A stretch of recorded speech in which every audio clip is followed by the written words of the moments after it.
Yan, mga idol, oh. Kilala nyo naman siguro yan, mga idol. Binisita natin sa tagal ng panahon. Binisita muna natin. Yan, oh. Ginugupitan yung bata. Ayos talaga si Insan, oh. Malupites. Yan.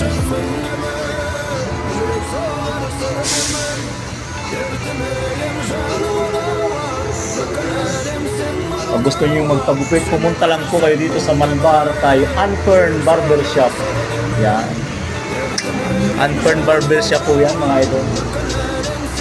May ilaw ba sa labas?